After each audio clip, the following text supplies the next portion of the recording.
التائبون العابدون الحامدون السائحون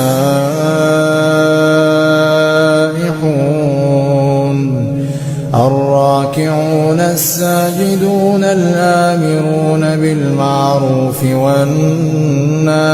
عن المنكر والحافظون لحدود الله وبشر المؤمنين